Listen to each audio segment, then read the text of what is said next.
Hello and welcome back to the competitive biography of Emanuel Lasker. I've decided to skip ahead to Game 4 in the match between Henry Bird and Emanuel Lasker. Game 2 is a 60-move draw that I admittedly had a little bit of trouble coming up with a cohesive storyline for, while Game 3 was just a one-move blunder from Bird that lost a piece for absolutely nothing. Not really any entertaining value there. So Game 4 is the next game that I think is actually interesting and worth talking about. Let's get right into the game and see what happened. Lasker with the first move opened with e4, and Bird gives us our first proper look in this series at the Sicilian defense with c5. After knight to c3 and knight to c6, Lasker channels his inner Mises and plays g3.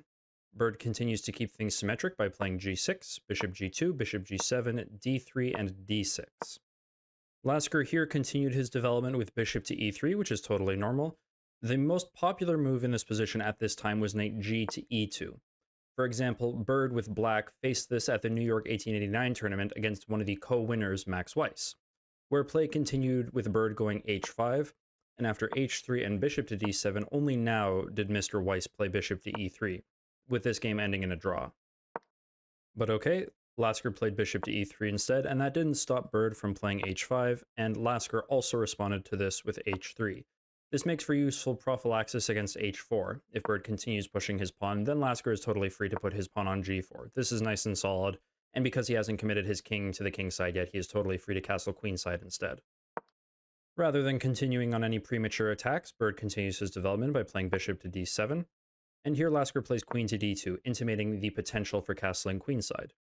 Bird decides to strike in the center before any of this can happen by playing his knight to d4, and before committing his king to either side of the board, Lasker first decides to deal with this knight, starting with knight to d1. After Bird plays e5, Lasker kicks the knight with c3. Now these moves were all played in game number 2 as well, and in that game, Bird retreated his knight right back to c6, where after Lasker developed his knight to e2, Bird played this move f5. This was meant to be a deterrent against f4, because white would lose a kingside pawn, but rather than that, Lasker struck in the other direction by pushing d4. Bird defended his c-pawn with queen to e7, and after bishop to g5 and bishop to f6, Lasker created a bunch of trades. Bishop f6, knight f6, e captures f5, g captures f5, and after knight to e3 and castles along, Lasker played a very controversial move in d5. Now the commentators of the day thought that this meant white was worse because it blocked in the long bishop, and indeed visually that does seem quite unappealing. It turned out that this was the objectively correct move in the position, but the game ultimately ended in a draw, as mentioned.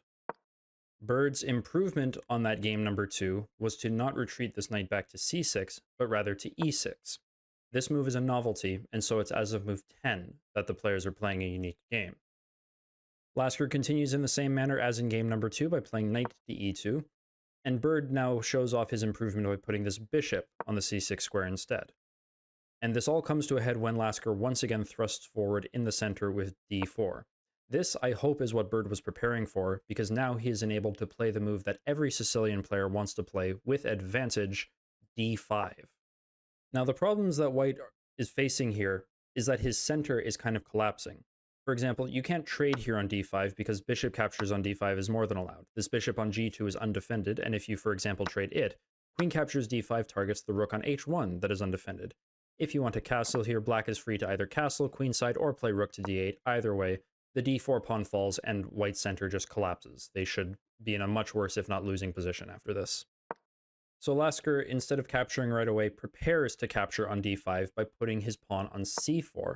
And how often do you see this? 6 pawns all stacked in the center like a Lego brick. This is very rare indeed. And unfortunately for us, it doesn't last very long because trades start happening right away. Bird plays c captures on d4, Lasker responds with e captures d5 as intended. D captures on e3 and knight captures e3. You don't have to retake right away, these pieces are still forked. Bird continues with knight to e7, and Lasker decides to capture on e6, giving up the bishop pair, but at least doubling Bird's pawns. And indeed, after this trade on d2, queen captures d2, king captures d2, f captures on e6 was played. So despite Bird's pawns being doubled and isolated, they're actually pretty annoying at restricting the white knights. And indeed, because the deep file is somewhat cluttered with these knights, it's going to be a little bit before the pawns are attacked, so Bird is arguably not even worse here. In order to start getting his knights into the game, Lasker started by playing knight to c3, and Bird castled, which is a completely reasonable move, But just to show off the kind of threats that black has in this position, I'd like to explore the line starting with e4. The point here is that after knight captures e4, now black can actually castle. It doesn't matter which way you go, let's say on the king side to be consistent. And this pawn on b2 can be regained pretty much whenever black wants, and suddenly it'll be white who has a bad pawn structure because of these isolated pawns. For example, if white tries to defend the pawn with, let's say, rook a to b1, there are many moves that black has at their disposal, but at the very least they can force an at least equal endgame by taking on e4.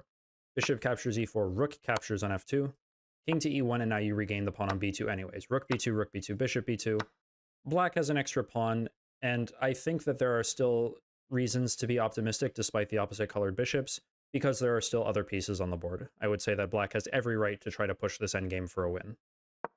But okay, bird castled instead, and while this is still perfectly fine, Lasker is able to take away the previously mentioned blind by defending his f-pawn with king to e2. So bird decides to change directions. He plays bishop captures on g2, and after knight captures g2, knight to f5, reaching the time control. This is move number 20. So the question for Lasker in this position will be whether or not he can take advantage of these weak pawns before bird's knight and open files start to become a problem. Like so. It's hard to tell. It's a very complex position. Lasker begins this new phase of the game with a very heads-up move, rook h to d1, anticipating knight to d4 with check and allowing his king to slot itself on f1 without blocking in his rook. However, this rook plays a very small role in the current position, as bird is immediately able to go after the c-pawn, starting with rook a to c8. After b3, the only way to defend the pawn, we take advantage of the fact that the c-pawn is now pinned, as this knight is undefended, with b5. So Lasker has to decide how he wants to try and not lose a pawn in this position. His plan is very logical. He starts with knight to e4, where after b captures on c4, knight to d6, forks the rook and the pawn. Now bird reacts to this threat by playing rook to c7, which is a completely logical move and there's nothing to criticize about it. However, a move that the commentators of the day were discussing that was very bird-coded was to sacrifice the exchange with c3. And this is actually perfectly objectively fine. After knight captures on c8 and rook captures on c8, black is doing completely fine with this nice passed pawn on c3, but the problem is there aren't really any forcing lines, and that's kind of what bird would want to look for. For example, after rook a to c1, bishop to h6 attacks the rook, but this knight can simply go to e3, and after this, black doesn't really have an especially strong follow-up. The engine is recommending just improving moves like king to f8 and such, and this would perhaps explain why bird rejected this usually quite appealing exchange sacrifice. But as mentioned, rook to c7 is a completely reasonable move.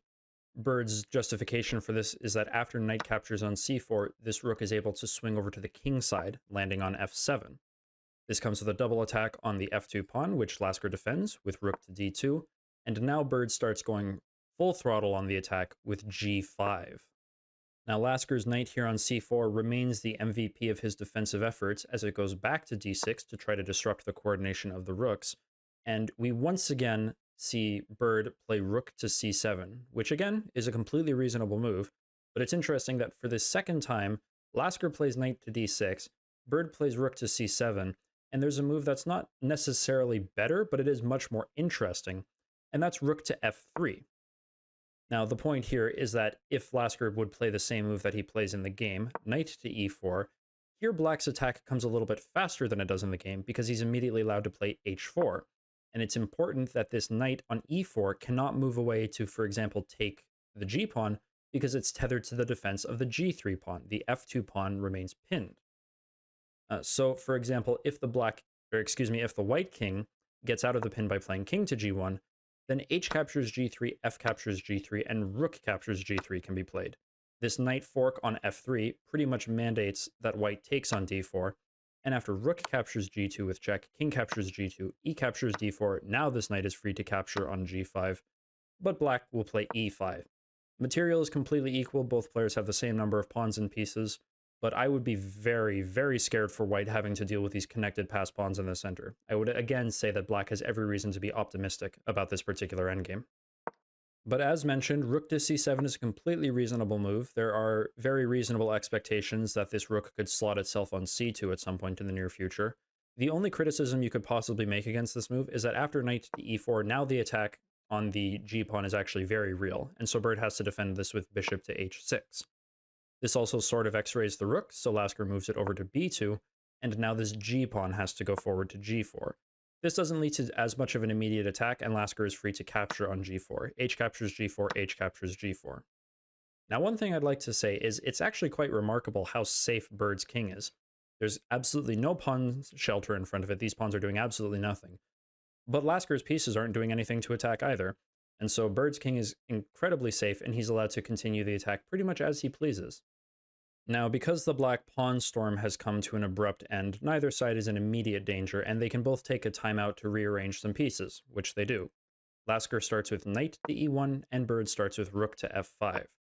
Both players replace pieces on those vacated squares with king to g2 and bishop to f8. Here Lasker puts his knight on d3, and Bird puts his on f3. Not only is this just a very strong outpost square, but it also defends the e5 pawn. Finally, no sooner than the 35th move of this game does Lasker decide that his queen's rook is finally allowed to play the game. He puts it on h1, and to this, Bird responds with a move that I can only describe as trying to make the time control, with bishop to a3. The only excuse that I can make for this is that he wants to hit move 40 with as few moves as possible. This allows Lasker to reactivate his rook. It goes to e2, and now Bird gets to play bishop to e7. Bishop to e7 right away was a completely fine move, but now Bird gets to make that move in 2 moves instead of 1. Fair enough. The ever-tricky Lasker tries to take advantage of this stutter step by playing knight to b2, wanting to get this knight back onto its very strong c4 outpost, and Bird tries to prevent this by taking action with knight to d4. The rook escapes to d2, and now this bishop once again slides down, this time going to b4. And after a game that I would say has been fairly accurately played by both sides, this move is the first one which I would say is objectively a mistake.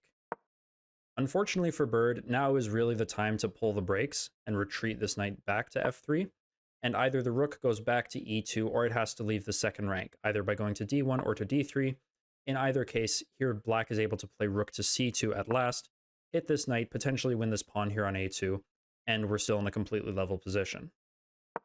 The problem with going about this by playing bishop to b4 is that while the same thing happens, Lasker put his rook on d1 and this rook came down to c2, is that Lasker is able to play a very good move with his knight. Knight to d3, very straightforward, forking b4 and e5, and Bird loses a pawn. So there's not too much that Bird can do about it, and it's very reasonable to assume that he missed this. This is Lasker's 40th move, and time trouble affects us all. So he very straightforwardly retreats his bishop back to e7, and Lasker collects his pawn. Knight captures e5, rook captures e5, rook captures on d4. So finally, after defending a very annoying pressure for the entire game, Lasker is rewarded with an extra pawn. But a pawn is just a pawn, and that's not necessarily enough to give him a winning or even potentially better position, as Bird shows off that the position is still full of venom by playing the absolute best move in this position, rook to d5.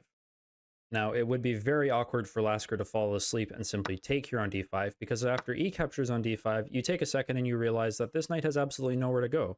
The bishop on e7 is dominating it, and the rook here is taking away the last couple of squares.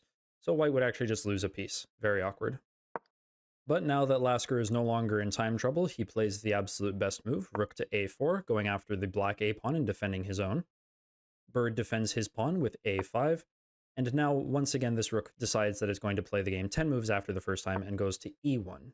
Bird defends his e-pawn with king to f7, and now Lasker properly activates his rook by going rook to e3, and after rook to f5, rook to c3, offering a trade of rooks.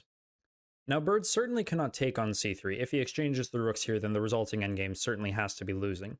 So he makes an intuitively good call and avoids the trade by playing rook to e2 instead. However, it turns out there's this very strong resource that I do not blame him for missing, even I couldn't find it until quite a bit of deep analysis. Rook f captures on f2.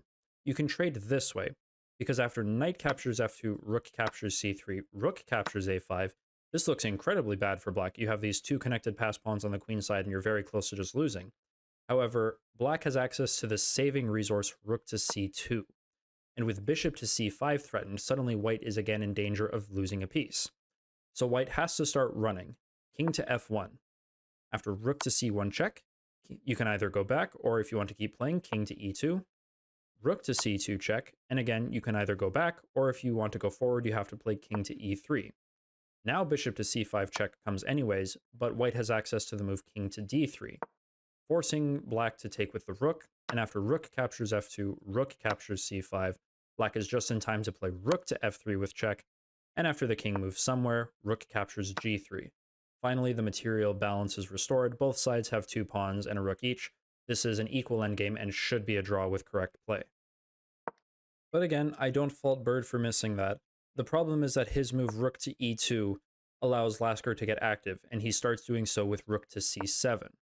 Bird escapes the pin on his bishop by playing king to e8, and after king to f1 kicking the black rook over to b2 for once, the rook goes to a7. Now there's a double attack on the a pawn, and Bird can't stop the pawn from falling.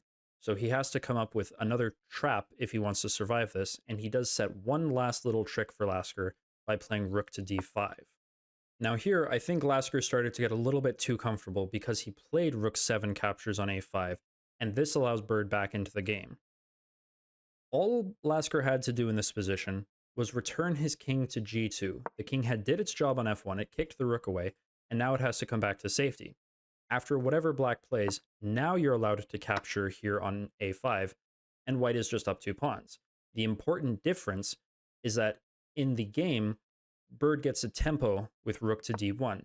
Here, it does nothing because it doesn't come with check, and white is just in time to play this move knight to g5, which does 2 things.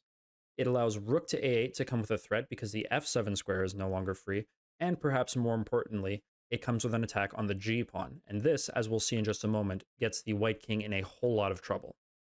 With Lasker's rook 7 captures a5, now rook to d1 comes with check, and after the forced king to g2, here Bird is allowed to play rook b to b1, and we see that this pawn on g4 is almost causing the white king to be checkmated, and this is why earlier I only said that Bird's king was safe because Lasker's is anything but.